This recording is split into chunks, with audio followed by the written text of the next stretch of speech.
Assalamualaikum. Waalaikumsalam. Silakan masuk, Mbak Sanda.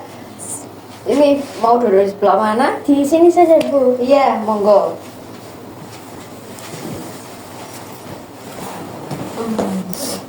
Gimana Mbak Sanda, duduknya sudah nyaman? Sudah, Bu. Oke. Gimana Mbak Sanda kabarnya hari ini? Alhamdulillah baik. Oke, nggak ada sakit ya Mbak Sanda hari ini? Alhamdulillah sehat. Alhamdulillah. Nah, ini tadi habis kelas atau dari rumah ke sini? Tadi ada kelas, Bu. Kelasnya siapa Mbak Sanda? Tadi kelasnya Bu Atul. Oh, Bu Atul itu megang mata kuliah apa ya? Bu Atul itu mata kuliah evaluasi dan supervisi BK, Bu. Oh, loh, emangnya Mbak Sanda ini udah semester berapa? Sekarang sudah semester 5. Oh, udah sibuk banget ya ini berarti semester Iya, 5. Bu. Oke. Terus ini tadi mau habis ini mau langsung pulang apa mau ada kelas lagi? Habis ini mau langsung pulang. Oke, kalau gitu. Jadi gini Mbak Sanda, saya di sini tuh sebenarnya juga mau ada acara sebentar lagi. Nah, kalau kita ngobrolnya cuma 20 menitan cukup nggak ya Mbak Sanda? Iya, Bu, nggak apa-apa. 20 menit cukup. Oke, cukup ya.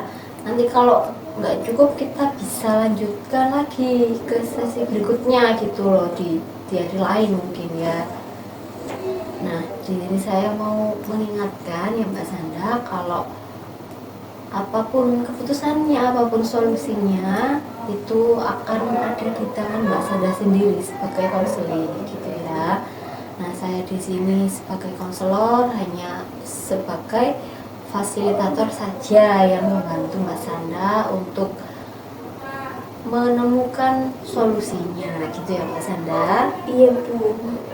Nah, ini kalau boleh tahu apa sih yang ingin Mbak Sanda sampaikan ke saya? Jadi gini, Bu. Saya kan dulu pernah menjalin hubungan nih sama yang kemarin. Sekarang sih udah enggak.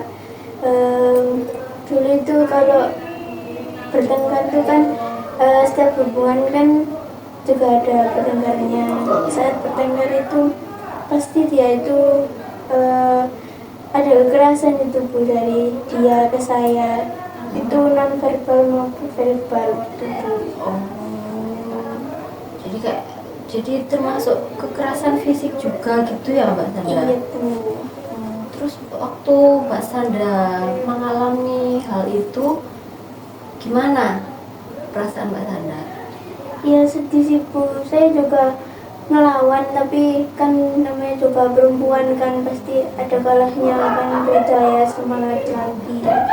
Jadi ya ngelawan, cuma ya gimana lagi. Itu udah dari kapan Mbak Sanda? Kalau sama dia itu sejak kelas 2, mau kelas 2 SMA. Oh, udah berapa tahun yang lalu kalau Iya. gitu ya? Oh, berarti sampai hari ini juga masih ada dampaknya gitu ya buat Mbak Sanda sendiri? Iya, Bu. Gitu.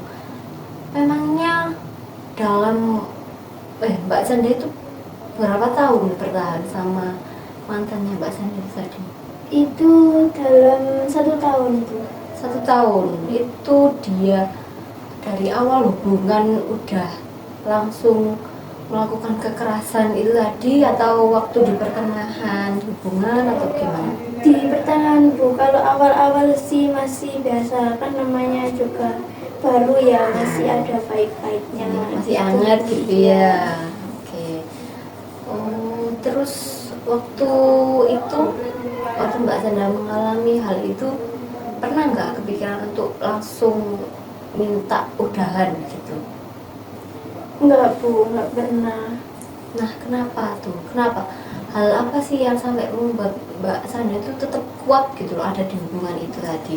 Karena itu saya mikirnya itu dia itu masih butuh gitu, Bu, sama saya. Karena kan bisa dibilang apa-apa itu ke saya gitu, Bu. Jadi Mbak Sanda itu menganggap dia itu kayaknya masih butuh gitu ya sama Mbak Sanda. Nah terus apa kelemahannya selain Mbak Sanda diberi kekerasan seperti itu tadi, apa sih hal lain yang membuat Mbak Sanda itu kayak berat gitu ada di hubungan ini? Dia juga pernah sekali, nggak sekali sih Bu, beberapa kali itu saat masih sama saya itu dia juga ngejalanin hubungan sama yang lain juga. Oh, dia juga curang gitu ya. Iya. Ya ampun. Nah, terus kalau dari Mbak Sanda sendiri sebelum Mbak Sanda datang ke sini, waktu Mbak Sanda masih ada di hubungan itu tadi, pernah nggak Mbak Sanda ini berusaha untuk ngingetin dia? Iya, pernah sih, sekali dua kali juga pernah ngingetin dia, cuman ya gimana lagi ya Bu, namanya juga kita sudah diperlakukan kayak gitu tapi juga masih kayak gitu. Tetap aja Iya. dia gitu terus ya. Oke, terus kalau terus pernah nggak Mbak Sanda itu sampai ngomong gitu ke teman-teman Mbak Sanda kayak cerita? Sering Bu, saat itu juga kan di depan teman-teman dia ngelakuin kayak gitu juga ada teman-temannya juga. Terus kalau teman-teman Mbak Sanda tahu nggak kalau Mbak Sanda ini mengalami kekerasan seperti ini, seperti itu maksudnya? Iya Bu, pernah, karena kan di saat itu saat berantem juga ngelakuin kayak gitu tuh di teman-teman gitu Bu. Oh, di depan teman-teman Iya, juga dia pernah kayak gitu. Ya. Oh, Jadi ya cerita juga saat kita berantem juga cerita sama teman-teman kalau aku dilakukan saat gitu sama dia. terus tanggapannya teman-teman Mbak Sanda gimana? Ya teman-teman juga bilang udahlah ngapain sih sama dia lagi, kan juga banyak yang nggak kayak dia. Cobalah dibuat kenal orang baru lagi gitu, tapi kan saya mikirnya masih kayak gitu, masih kayak dia masih bergantung dengan saya gitu Bu. Oh gitu ya Mbak Sanda. Oke, terus orang tua Mbak Sanda kira-kira tahu nggak Mbak Sanda pernah diginiin sama mantannya Mbak Sanda? Kalau orang tua sih saya nggak cerita kalau saya diperlakukan kayak gitu sama dia. Kenapa nggak bercerita, takut? Iya, takut karena kan ya nanti kan berpengaruh juga sama saya kalau pernah digituin sama orang, nanti bakal orang tua kan mewaspadai sama yang nanti sama saya lagi gitu Bu. Oh gitu. Oke. Nah terus kan ini udah lama banget ya Mbak Sanda kejadiannya. Nah dari awal kejadian itu waktu Mbak Sanda merasakannya sampai hari ini, kira-kira rasa takutnya itu berkurang apa masih sama kayak yang dulu atau gimana? Kalau saat ini sih sudah agak mendingan, tapi nggak kayak dulu, tapi masih sempat terpikirkan kayak takut gitu Bu. Nah ini kan dengan hal ini pasti kan ada nih perilaku yang Mbak Sanda munculkan gitu ya. Nah perilaku yang seperti apa ya Mbak Sanda munculkan yang menjadi dampak dari kejadian yang dulu pernah Mbak Sanda alami? Sekarang itu saya itu kalau ada yang mau dekat dengan saya itu mikirnya itu panjang Bu, kayak takut dia kayak yang kemarin, takut dikerasin lagi gitu Bu. Oh, jadi di sini Mbak Sanda itu kayak menyimpan rasa takut gitu ya, kalau nanti ada orang baru, nanti orang barunya ini sama kayak yang dulu gitu ya. Oke,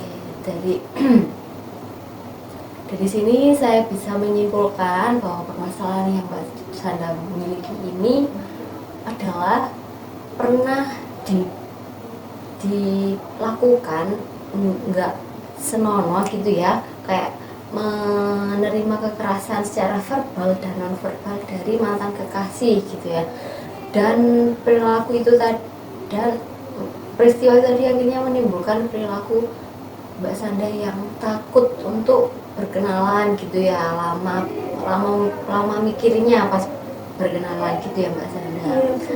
Nah kalau kalau Mbak Sanda dikasih kesempatan nih, Mbak Sanda itu pengen mengubah perilaku yang negatif seperti ini tadi menjadi perilaku yang seperti apa?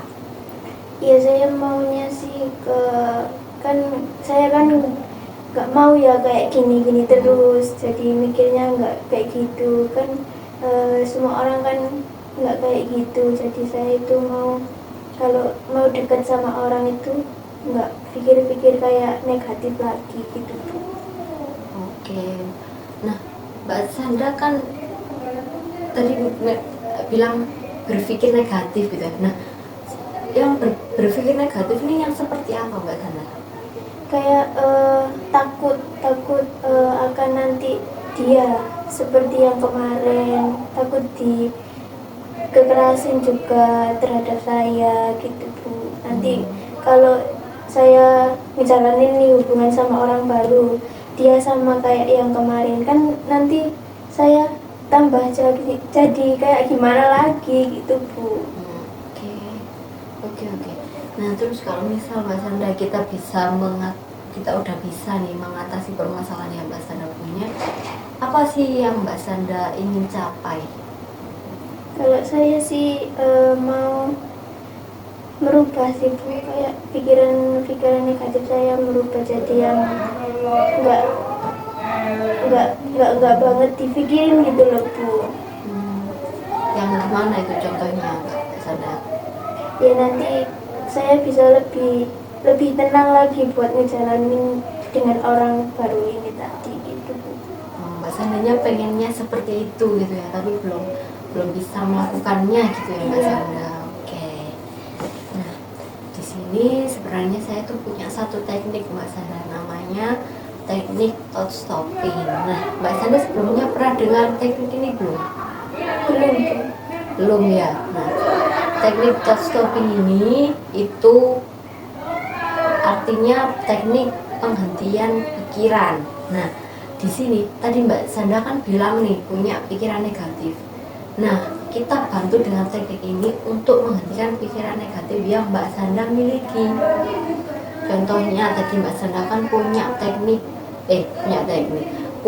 pikiran takut untuk berkenalan dengan orang baru. Nah, kita nanti akan menghentikan pikiran itu dengan cara Mbak Sandra ini bilang stop.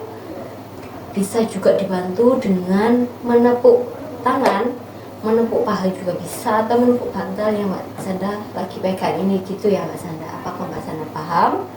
Iya, Bu, paham. Oke, sekarang kita bisa nih mulai melakukan tekniknya. Mbak Sandra sudah siap atau belum? Atau perlu lebih rileks lagi? Sudah, Bu. Sudah. Oke. Nah, nanti saya akan kasih contoh dulu ya. Contoh yang tadi Mbak Sandra kan udah bilang ke saya apa pikiran negatifnya seperti apa. Nanti saya ucapkan pikiran negatif itu dan Mbak Sandra bagian menyetopnya ya. Oke. Mbak Sandra menyiapkan diri dulu, oke, agar bisa lebih tenang gitu ya. Nah,